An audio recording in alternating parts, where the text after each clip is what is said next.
Hello dear students, welcome back to our channel. Dear students, చాలా మంది 10th క్లాస్లో heredity అనువంశికత పాఠం చూసి భయపడతారు. చాలా మంది అంటే జెనెటిక్స్ అని చెప్పి కొంతమంది పిలుస్తారు, కొంతమంది హెరిడిటీ అంటారు. సో ఒకటే కాన్సెప్ట్, చాలా ఈజీ. ఎక్కువ సార్లు రైల్వే గ్రూప్ డిలో ఈ టాపిక్ నుంచి క్వశ్చన్లు వస్తూ ఉన్నాయి. నేను ఒక ప్రీవియస్ క్వశ్చన్ తీసుకొని మీకు ఎక్స్ప్లెయిన్ చేసే ప్రయత్నం చేస్తానండి. మరి ఇది ఎన్సీఆర్టీలోనండి. ఇది ఎక్కడ ఉంది సార్ అంటే 10th క్లాస్ ఎన్సీఆర్టీలోని హెరిడిటీ అనే పిలుస్తున్నటువంటి ఒక పాఠం. దీన్నే తెలుగులో అనువంశికత అని చెప్పి పిలుస్తారు. అంటే ఏంటి అంటే నాన్న, చూడండి, ఏ అనే ఒక జనరేషన్ ఉంది, తర్వాత బి అనే ఒక జనరేషన్ ఉంది, తర్వాత సి అనే ఒక జనరేషన్ ఉంది. అంటే ఏ అనేది ఒక తరం, బి ఒక తరం, సి ఒక తరం. నేనేమంటానంటే, ఏ వాడు బ్లాక్గా ఉన్నాడు, వీడి కొడుకు బ్లాక్గా ఉన్నాడు, మళ్ళీ వీడి కొడుకు బ్లాక్గా ఉన్నాడు, వీడి కొడుకు కూడా బ్లాక్గా ఉన్నాడు, డి కూడా బ్లాక్గా. ఇలా ఒక తరం దగ్గర నుంచి ఒక తరం కంటిన్యూస్గా క్యారెక్టర్స్ అనేవి వస్తూనే ఉంటున్నాయి అన్నమాట. కంటిన్యూస్గా, అర్థమైందా? కంటిన్యూస్గా వస్తూనే ఉన్నాయి అన్నమాట. అలా వచ్చే ఏవైతే ఉన్నాయో, ఇలా ఏవైతే వస్తూ ఉన్నాయో, ఇలా కంటిన్యూస్గా రావడాన్ని మనం ఏమంటామంటే ఇన్హెరిటాన్స్ అని చెప్పి మనం పిలుస్తాం. ఏమని పిలుస్తామండి? ఇన్హెరిటాన్స్ అంటాం. సో వంశ పారంపర్యం అని చెప్పి కూడా మనం పిలవచ్చు, ఇలా కంటిన్యూస్గా వస్తాయి. ఓకేనా? అలా కాకుండా ఏ వాడు బ్లాక్గా ఉన్నాడు, ఏ కొడుకు బి బ్లాక్గా ఉన్నాడు, మళ్ళీ వీడు తెలుపుగా ఉన్నాడు, వీడు తెలుపుగా ఉన్నాడు. అంటే ఏదైనా ఇక్కడ గుర్తుపెట్టుకోండి, ఏ తెలుపుగా ఉన్నాడు, బి కూడా తెలుపుగా ఉన్నాడు, మళ్ళీ బి తర్వాత వీడు బ్లాక్గా ఉన్నాడు, మళ్ళీ ఎక్కడ తెలుపుగా ఉన్నాడు. అంటే ఏంటంటే ఒక తరం నుంచి మరొక తరంకి వెళ్ళినప్పుడు మాత్రం కేవలం ఒక తరంలో మాత్రమే వచ్చే మార్పులు ఉండాలి. నేను వైట్గా ఉంటే నా కొడుకు వైట్గా ఉండాలి, మళ్ళీ వాడి కొడుకు బ్లాక్గా ఉన్నా పర్లేదు, మళ్ళీ వాడి కొడుకు తెలుపుగా ఉండాలి. అంటే ఏదైనా ఒక తరంలోనే ఒక తరం నుంచి ఒక తరంకి వచ్చే మార్పులు కావాలి. అలా ఒక తరంతోనే ఆ మార్పు ఉండిపోతే దాన్ని మనం ఏమని పిలుస్తామంటే అనువంశికత అని చెప్పి మనం పిలవచ్చు. ఏమని పిలవచ్చు అండి? అనువంశికత అని చెప్పి పిలవచ్చు. దీన్నే మన ఇంగ్లీష్లో హెరిడిటీ అని చెప్పి మనం పిలుస్తాం. ఏమని పిలుస్తాం నాన్న? హెరిడిటీ. దీని మీద పూర్తి స్థాయిలో అధ్యయనం చేసిన వాడు ఎవరంటే జోహన్స్. చాలామంది జాన్ అంటారు, కాదు, జోహన్స్ గ్రెగర్ మెండల్ అని పిలుస్తున్నటువంటి శాస్త్రవేత్త. ఈయన అనేక పరిశోధనలు చేశారన్నమాట. ఆయన పరిశోధనలోనే అనేక రకాల మార్పులు ఈ మొక్కల్లో, అంటే అనేక రకాల మార్పులు కనుక్కున్నాడు, తరాలలో వచ్చే మార్పులు. ఆ తరాలలో వచ్చే మార్పులను ఏమని పిలిచాడు వీడు? వైవిధ్యాలు అని చెప్పి పిలిచాడు. దీన్ని మన ఇంగ్లీష్లో వేరియేషన్స్ అంటారు. ఓకే, ఇదంతా పాఠం యాప్లో పాఠం ఏదైతే ఉందో అక్కడ మనం డిస్కస్ చేయొచ్చు. ఓకేనా? వేరియేషన్స్ అంటారు. అయితే ఇక్కడ ఒక ప్రీవియస్ క్వశ్చన్ ఇవ్వడం జరిగింది, క్లియర్గా మీకు చెప్పే ప్రయత్నం చేస్తా, మీరు అర్థం చేసుకునే ప్రయత్నం చేయండి. డౌట్ అంటే కామెంట్ బాక్స్లో కామెంట్ పెట్టండి. ఓకే, ఇది కూడా మన పీడిఎఫ్లో అద్భుతంగా రాయడం జరిగింది. ఓకేనా? మరి ఇక్కడ ఒకసారి ఈ క్వశ్చన్ సాల్వ్ చేసే ప్రయత్నం చేద్దాం. చూడండి, Mendel had obtained F2 generation from F1 generation on plants through which process అన్నాడు. ఓకేనా? ఏంటిదో ఒకసారి చూద్దాం. మెండల్ అనేవాడంట ఒక తరం నుంచి, ఓకేనా, ఒక తరం నుంచి మరొక తరంకి, ఓకేనా, కొన్ని ఫలితాలను తీసుకొచ్చింది ఏంటో చూద్దాం. ఏం లేదండి, had obtained F2 generation from F1 generation. ఏం లేదండి, ఏ అనే ఒక తరం ఉంది, ఏ అనే ఒక తరం ఉంది. ఇక్కడ ఏ అంటే అక్కినేని నాగేశ్వరరావు తీసుకుందాం. ఓకేనా? అక్కినేని నాగేశ్వరరావు గారు తీసుకుందాం, పెద్ద ఆయన. ఓకేనా? వీరి పిల్లలు ఎవరు? బి నాగార్జున. వీరి పిల్లలు ఎవరు? C Chaitanya. So Nagarjuna, hero Nagarjuna garu ఎవరైతే ఉన్నారో ఈయన వీరి కొడుకు, నాగేశ్వరరావు గారు ఎవరైతే ఉన్నారో ఈయన తండ్రి. మరి వీరి కొడుకు ఎవరంటే చైతన్య గారు, నాగ చైతన్య. అవునా? ఇంపార్టెంట్, చూడండి ఇక్కడ ఏంటో. ఇప్పుడు ఏంటంట, మెండల్ అనే ఒక శాస్త్రవేత్త ఉన్నాడండి. ఓకేనా? మెండల్ అనే శాస్త్రవేత్త ఉన్నాడు. ఈయన ఏం చేశారంట, హ్యాడ్ అబ్టైన్డ్ F2 జనరేషన్. వీడికి ఏమొచ్చింది రిజల్ట్? F2 జనరేషన్ వచ్చింది. అంటే మొదటి తరం వీడి F1 జనరేషన్ అనుకుందాం, వీడిని F2 అనుకుందాం, వీడిని F3 జనరేషన్ అనుకుందాం. 3 తరాలే కదా. ఇక్కడ వీడు అంటే ఎవరు? నాగేశ్వరరావు గారు. వీడు అనకూడదు, జస్ట్ నేను చెప్తాను ఎగ్జాంపుల్గా. ఓకేనా? F1 జనరేషన్ నాగేశ్వరరావు గారు, F2 నాగార్జున గారు, F3 చైతన్య గారు. అయితే ఇక్కడ ఏమొచ్చిందంట, Mendel had obtained F2 generation.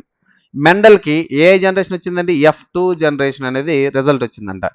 ఓకేనా? అయితే ఏ ప్రాసెస్ నుంచి అడుగుతున్నాడు. ఇక్కడ మానవులు కాబట్టి లైంగిక ప్రత్యుత్పత్తి ద్వారా వీళ్ళుత్పత్తి అయ్యారు. మొక్కల్లో F2 జనరేషన్ ఎలా పొందాడు అని అడుగుతున్నాడు. ఈయన తోట బఠానీ మొక్క మీద పరిశోధన చేశారు. దేని మీదనన్నా? తోట బఠానీ మొక్క మీద పరిశోధన చేశారు. ఎవరు? Gregor Mendel. ఈయన ఒక తరం నుంచి మరొక తరం వచ్చేటట్టు చేశాడు. అంటే ఏం చేస్తారు? లైంగిక ప్రత్యుత్పత్తి ద్వారా మొక్కలు ఉత్పత్తి చేసేటట్టు చేశారు. ఎలా అని అడిగాడు. Option 1 self pollination. అంటే ఇక్కడ ఇంపార్టెంట్ జాతి వినండి. సెల్ఫ్ పాలినేషన్ అంటే ఏంటంటే ఇక్కడ ఆత్మపరాగ సంపర్కం అంటే ఏంటి అంటే ఆత్మపరాగ సంపర్కం అంటే ఏంటంటే ఆప్షన్లో సెల్ఫ్ పాలినేషన్ అంటే ఆత్మపరాగ సంపర్కం. ఏదో ఒక ఫ్లవర్ తీసుకున్నానండి, ఏదో ఉమ్మెత్త పువ్వు. ఈ మధ్యలో స్త్రీ భాగం, ఇదంతా కూడా పురుష భాగం, ఇదంతా యాండ్రీషం అంటే మధ్యలో గైనీషం. దీనిలో ఉన్నటువంటి ఒక పరాగ కోశంలో ఉన్న పరాగ రేణువులు వచ్చి అదే పుష్పంలో ఉన్నటువంటి కీలాగ్రాన్ని చేరడాన్ని పరాగ సంపర్కం అంటారు. The transfer of pollen grains from the anther to the stigma of the same flower is called as pollination. అలా ఒకే ఫ్లవర్లో ఇలా పరాగ రేణువులను ట్రాన్స్ఫర్ అయితే దాన్నే స్వపరాగ సంపర్కం లేదా ఆత్మపరాగ సంపర్కం అని చెప్పి మనం పిలుస్తున్నామని చెప్పి ప్రత్యుత్పత్తి పాఠంలోని 8వ తరగతిలో మనం నేర్చుకున్నాము మన యాప్లో. మరి ఇక్కడ ఆప్షన్ 1 సెల్ఫ్ పాలినేషన్ ఇచ్చాడండి.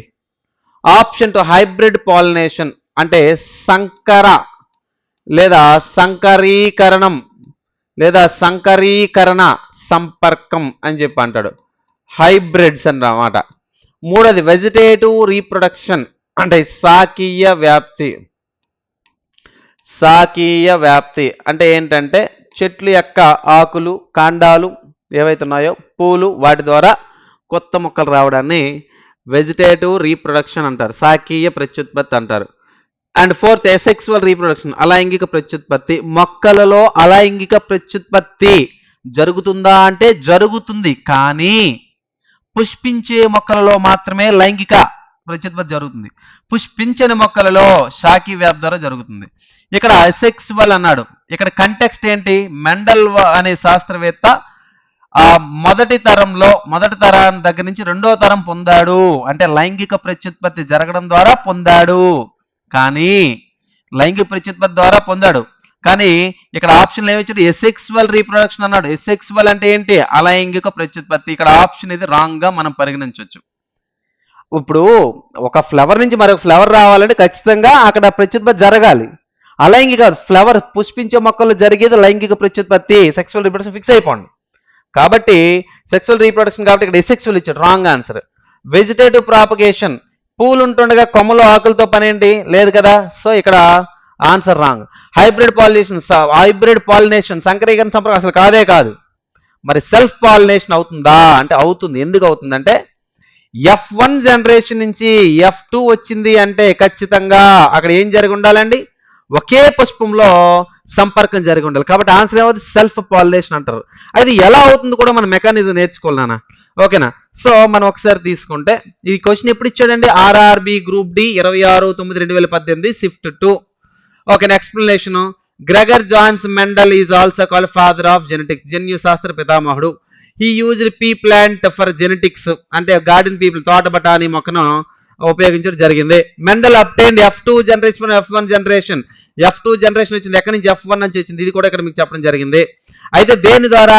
Self pollination. సెల్ఫ్ పాలినేషన్ అంటే స్వపరాగ సంపర్కం. ఎలా ఇప్పుడు అదే ఇక్కడ క్వశ్చన్, ఓకేనా? ఫర్ ఎగ్జాంపుల్ అండి, ఏదైనా ఇక్కడ జాతి చూడండి, ఇక్కడ ఎగ్జాంపుల్ ఎలా జరిగింది చెప్తాను చూడండి. ఇక్కడ ఏదైనా స్వపరాగ సంపర్కం అంటే ఏంటి? ఒకే ఫ్లవర్ లో జరగాలి. ఒక ఫ్లవర్ లో 2 రకాల క్యారెక్టర్స్ ఉన్నాయి. క్యాపిటల్ టీ అనే డామినెంట్ క్యారెక్టర్స్ ఉన్నాయి, హైలైట్ క్యారెక్టర్స్. అంటే ఒక ఫ్లవర్ అందంగా ఉంది, పెద్దగా ఉంది. అదే చెట్టు అదే ఫ్లవర్ లో మరికొన్ని లక్షణాలు ఉన్నాయి. అదే ఫ్లవర్ లోనే 2 పొట్టిగా ఉన్నటువంటి లక్షణాలు ఉన్నాయి, ఓకేనా? So capital T small T 2 ఎప్పుడైనా గుర్తుపెట్టుకోండి. 2 ఒకేలాంటి క్యారెక్టర్స్ ఉండేటప్పుడు, ఇద్దరు నయనతారలు ఉన్నారు లేదా ఇద్దరు హీరోయిన్లు ఉన్నారు. ఫర్ ఎగ్జాంపుల్ కీర్తి సురేష్ ఉన్నారు, కీర్తి సురేష్ పక్కన వాళ్ళ చెల్లి ఉంది, ఓకేనా? ఇద్దరు హీరోయిన్స్ ఉన్నారు, ఇద్దరు ట్విన్స్ ఒకేలా ఉన్నారు, అర్థమైందా? ఒకేలా ఉండేటప్పుడు సినిమా షూటింగ్ ఎవరు ఒక హీరోయినే కావాలి. అప్పుడు ఎవరిని తీసుకుంటావు? ఇద్దరిని తీసుకెళ్తావు ఏంటి? ఒక్కరినే తీసుకెళ్తావు. ఇద్దరు ఒకేలా ఉన్నారు కదా, ఇద్దరు ఒకేలా ఉన్నప్పుడు ఎవరిని తీసుకోలేవు? ఒక్కరినే తీసుకోవాలి. కాబట్టి 2 క్యాపిటల్ టీలు ఉన్నప్పుడు ఒకే క్యాపిటల్ టీ తీసుకున్నాం.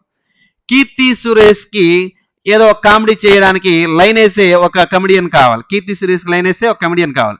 ఇద్దరు బ్రహ్మానందంలో పక్క పక్కనే ఉన్నారన్నమాట, ఇద్దరు సేమ్ ఒకేలా ఉన్నారు. అప్పుడు కమెడియన్ ఎంతమంది కావాలి? ఒకడే కావాలి. రెండు ఈక్వల్ క్యారెక్టర్స్ ఉన్నప్పుడు ఎంతమంది తీసుకున్నాం? ఒకటే క్యారెక్టర్ తీసుకున్నాం. సో దీని నుంచి క్యాపిటల్ టీ నుంచి ఒక క్యాపిటల్ టీ, దీని నుంచి స్మాల్ టీ ఒకటి స్మాల్ టీ. సో ఇగోండి, ఒక క్యాపిటల్ ఒక స్మాల్ వచ్చిందా లేదా? ఒక క్యాపిటల్ స్మాల్ వచ్చింది. వీళ్ళిద్దరు సమానమైన ఒకటిని తీసి ఇద్దరు సమానం ఒకటి. ఇప్పుడు రిజల్ట్లో ఏమైందండి? ఒక క్యాపిటల్ టీ ఉంది, ఒక స్మాల్ టీ ఉంది, అంతేనే కాదా? ఈ రెండు ఒకేలా ఉన్నాయా? లేవు. లేవు కాబట్టి హైబ్రిడ్ అన్నాం, సంకరీకరణ, హైబ్రిడ్ టాల్. ఎందుకంటే ఇద్దరులో ఎవరికి డామినెంట్, ఎవరు హైలైట్? క్యాపిటల్ టీ హైలైట్ కాబట్టి. మరి రెండు ఒకేలా లేవు కాబట్టి హైబ్రిడ్ అన్నాం. అర్థమైందా? హైబ్రిడ్ లేదా ఒరిజినల్ అనుకోవాలి కదా. అండ్ ఒకేలా లేను కాబట్టి హైబ్రిడ్ అన్నాం. మరి రెండిట్లో క్యాపిటల్ డామినెంట్ ఏది ఇదే కదా, ఎత్తుగా ఉండడమే కదా ఇక్కడ సింపుల్ ఈ రెండిటి లక్షణాలు. కాబట్టి హైబ్రిడ్ టాల్ అన్నాం. ఈ రిజల్ట్ ని ఫస్ట్ జనరేషన్ క్రాస్ చేసాం కాబట్టి F1 జనరేషన్ రిజల్ట్ ఇది. ఓకేనా? ఇక్కడ ఏమన్నాడు వీడు? Mendel had obtained F2 generation from F1. F1 లో ఏమొచ్చింది మనకి? ఇక్కడ క్యాపిటల్ టీ స్మాల్ టీ వచ్చింది. దీని నుంచి ఏం పొందాడంట? F2 generation పొందాడంట. ఎలాగో చూద్దాం. ఇప్పుడు F1 జనరేషన్ లోని ఈ క్యారెక్టర్ వచ్చింది కదా, ఇది క్యాపిటల్ టీ స్మాల్ టీ వచ్చింది కదా, దీన్ని మళ్ళీ సెల్ఫ్ వాల్ స్వపరాగ సంపర్క సేమ్ క్యారెక్టర్ ని క్రాస్ చేసాం, మళ్ళీ సేమ్ లక్షణాలు క్రాస్ చేసాం. అంటే ఈ రిజల్ట్ రెండు సార్లు క్రాస్ చేసాం. Capital T small T, capital T small T. నీకు ఒకటి చెప్పాను, క్యాపిటల్ టీ స్మాల్ టీ వచ్చి రెండు ఒకేలా వస్తే ఒకరినే తీసుకోవాలి, కానీ ఇద్దరు వేరు వేరుగా ఉన్నారు కాబట్టి రిజల్ట్ ఒకసారి చూడండి. రిజల్ట్ క్యాపిటల్ టీ, ఇక్కడ క్యాపిటల్ టీ. ఓకే, ఇవ్వండి రెండు సెట్లు తీసుకున్నాం కదా, capital T small T, capital T small T. ఇలా క్రాస్ చేయాలి. క్రాస్ చేయడం ఇంటూ వేసేయడం కాదు, క్రాస్ చేయడం అంటారు దీన్ని. ఇక్కడ క్యాపిటల్ టీ, ఇక్కడ capital T. So capital T is two. తర్వాత ఏమొచ్చింది మళ్ళీ చూడండి, మళ్ళా ఇక్కడ ఈ టేబుల్ మనం గమనిస్తే second result capital T small T. ఇదే క్యాపిటల్ టీకి ఈ స్మాల్ టీ కనెక్ట్ చేసాం, సో క్రాస్ చేసాం. సో ఇక్కడ ఉన్నాడు క్యాపిటల్ టీకి small T, capital T small T వచ్చింది. ముందే వచ్చింది క్యాపిటల్ టీ క్యాపిటల్ రెండు వచ్చాయి కదా రిజల్ట్ లో. మూడు రిజల్ట్ ఏంటి చూడండి, మూడు రిజల్ట్ ఇంకొక ఇక్కడ క్యాపిటల్ టీ ఉంది, మరి ఇక్కడ స్మాల్ టీ ఉంది, దీని క్రాస్ ఇక్కడ క్యాపిటల్ టీ వచ్చింది, స్మాల్ టీ వచ్చింది, అవునా కదా? సో ఈ సెట్ లో మనం తీసుకున్నప్పుడు క్యాపిటల్ టీ స్మాల్ టీ. ఇక్కడ ఎన్ని ఫలితాలు వచ్చాయి మనకి? ఇక్కడ మూడు ఫలితాలు వచ్చాయి. ఎన్ని ఫలితాలు వచ్చాయండి? మూడు ఫలితాలు అనేవి రావడం జరిగింది, అంతేనా కదా? సో ఇదేంటి? Second generation. ఇదేంటి నాన్న? Second generation. ఓకేనా? సెకండ్ జనరేషన్ లో రిజల్ట్ మనకి ఇలా వచ్చింది. అయితే ఇక్కడ మనకి F2 జనరేషన్ లో జీనోటైప్, F2 జనరేషన్ ఫీనోటైప్. ఇది దృశ్య రూప సారూప్యత అంటారు. ఫీనోటైప్ అంటే, జీనోటైప్ అంటే జన్యు రూప సారూప్యత అంటారు. సో ఇక్కడ ఫస్ట్ మనం తెలుసుకోవాల్సింది ఫీనోటైప్. ఫీనోటైప్ అంటే ఏంటి? ఫీనోటైప్ అంటే ఏంటి? ఫీనోటైప్ అంటే ఫర్ ఎగ్జాంపుల్ అంటే కీర్తి సురేష్ మన ముందు నిలిచింది అనమాట, అర్థమైందా? కీర్తి సురేష్ చూడటానికి ఒక 5.5 అడుగుల పిల్ల అనుకుందాం, ఓకేనా? అందంగా ఉంటది అనమాట. ఆమె హెయిర్ స్టైల్ చూస్తే జస్ట్ ఇలా వస్తుంది అనమాట, చూడటానికి నిజంగా కీర్తి సురేష్ లాగే ఉంటుంది, అవునా కదా? సో అది కీర్తి సురేష్ అని ఎలా చెప్పగలవు? చిన్న తోకోట ఇలా వస్తుంది, మూతి నిండా పేడ రాస్తుంది, అంతేనే కదా? చూడటానికి సూపర్ గా ఉంటది. మరి మహానటిలో యాక్టింగ్ చేసింది కాబట్టి ఆ ఎక్స్టర్నల్ క్యారెక్టర్ చూడగానే ఎస్ షీఈ్ కీర్తి సురేష్ అని చెప్పి నువ్వు చెప్తావు, అంతేనా కదా? చూడటానికి హైలైట్ గా కనబడతా ఉంది కాబట్టి దట్ ఈస్ కాల్డ్ దృశ్య రూప సారూప్యత, ఫీనోటైప్. మరి ఇక్కడ రిజల్ట్ ఏమొచ్చిందండి? ఇక్కడ చూడటానికి హైలైట్ గా కనబడితే క్యారెక్టర్స్ మీకు ఏమైనా ఉన్నాయి? ఎన్ని క్యారెక్టర్స్ ఉన్నాయి చూడండి. ఇక్కడ క్యాపిటల్ టీ. నాన్న ఎప్పుడైనా మార్కెట్ లో ఎవడైతే ఆ రోజు సోషల్ మీడియాలో ట్రెండింగ్ ఉండో ఆడే హీరో, అంతేనా కదా? మీకు కోయి సాంగ్ తెలుసు కదా, కోయి పోయి ఇప్పుడు ఎవడో ఇన్స్టాగ్రామ్ లో వచ్చినమాట ఎవడో వీడియో కాల్ చేసి ఇలా ఉంటాడు అంతే, ఆడు ఇప్పుడు ట్రెండింగ్ లోకి వెళ్ళిపోయాడు. అంటే 52 మిలియన్స్ ఎంత ఉన్నారు వాడికి నేను చూస్తే కనుక, ఓకేనా? సో ఇప్పుడు హైలైట్ క్యారెక్టర్స్ కనబడుతున్నాయి కదా వాళ్ళ, ఎవడో ట్రెండింగ్ లో ఉన్నాడు. ఇక్కడ రిజల్ట్లు ఎన్ని వచ్చాయి మనకి? 1 2 3 చూడండి. ఇక్కడ రిజల్ట్ అవుట్పుట్లు ఎన్ని వచ్చాయి మనకి? రిజల్ట్ ఇదొక రిజల్ట్ వచ్చింది, ఇదొక రిజల్ట్ వచ్చింది, ఇదొక రిజల్ట్. ఎన్ని రిజల్ట్లు వచ్చాయి మనకి ఒక్కసారి జాగ్రత్తగా గమనించండి. ఇక్కడ క్యాపిటల్ టీ ఒక రిజల్ట్ వచ్చింది, క్యాపిటల్ టీ స్మాల్ టీ ఒక రిజల్ట్ వచ్చింది, క్యాపిటల్ టీ స్మాల్ టీ ఒక రిజల్ట్ వచ్చింది, అవునా కాదా?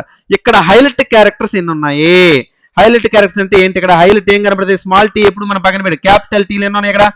1 2 3 4 ఉన్నాయి కదా సార్. రెండు క్యాపిటల్ టీ పక్క పక్కన ఉండకూడదు, ఏదో ఒకటే తీసుకో కాబట్టి 3, ఓకేనా? ఈస్ టు 1 ఈ రెండిట్లో ఒక రెండు ఒకేలా సెట్లు కదా కాబట్టి ఒక సెట్ తీసుకోవాలి కాబట్టి 3:1. ఇది ఫీనోటైప్. జీరోటైప్ అంటే ఏంటి? అది అంత అందంగా ఉండగల కారణాలు ఏంటి? ఓకేనా? అంత అందంగా ఉండగల కారణాలు ఏంటి అంటే దాని యొక్క రేషియో మనం 1:2:1 గా తీసుకోవాలి. ఎందుకంటే ఒకటి హైలైట్ క్యారెక్టర్, అవునా? ఒకటి హైలైట్ క్యారెక్టర్, ఒక సెట్, ఇది ఒక రెండు సెట్లు, ఇది ఒక set, 1:2:2. This is called genotype. అర్థమైంది? ఫీనోటైప్ జీనోటైప్ అనమాట. ఇది ఈ క్వశ్చన్ కి సంబంధించి ఎక్స్ప్లెనేషన్. ఎప్పుడు ఇచ్చాడు ఇది? RRB group D 26/9/2018 shift 2. Most important question, చాలా చాలా ఇంపార్టెంట్. పీడిఎఫ్ లో అద్భుతంగా రాయడం జరిగింది. మన యాప్ లో క్లాస్ ఈ చాప్టర్ చేయాలి, చేసిన తర్వాత మీకు అప్డేట్ ఇస్తా. ఈ లోపు తీసుకుని మిగతా క్లాసులు వింటా అంటే వినొచ్చు. ప్రైసెస్ అనేవి ఏవైతే ఉన్నాయో ఈ రోజు ఈవినింగ్ నుంచే, ఓకేనా, ప్రైసెస్ అనేవి ఏవైతే ఈ రోజు ఈవినింగ్ నుంచే ఓన్లీ వీడియో క్లాసులు 199, only PDF biology 3rd to 10th Telugu medium PDF, physics chemistry biology 3rd to 10th Telugu medium PDF, 6th intermediate biology Telugu medium PDF, 3rd to 10th English medium biology PDF. మొత్తం అన్ని sets కలిపి xerox తీసుకోవడం కుదరదు. 199 rupees యాప్లో ఉన్నాయి. Video class అయితే 199 rupees ఉన్నాయి. రెండు కలిపితే కనుక 299 రూపీస్కే మనం అనేది ప్రైస్ పెడతా ఉన్నాము. ఇది ఈరోజు ఈవినింగ్ నుంచే, ఓకే, ఈవినింగ్ నుంచే ఈ ప్రైసింగ్స్ అనేది చేంజ్ చేయడం జరుగుతుంది. ఆసక్తి ఉంటే కనుక ఈ లోపల మీరు తీసుకోవచ్చు. ఓకేనా, రైట్, థ్యాంక్ యూ. అండ్ మన క్లాసెస్ కానీ పీడిఎఫ్స్ కావాలంటే బయాలజీ సింపుల్లో అని చెప్పి యాప్ డౌన్లోడ్ చేసుకోండి. కామెంట్ బాక్స్ లింక్ లో మీకు అందజేయడం జరుగుతుంది. Right, thank you. Thanks for watching this video. Thank you very much.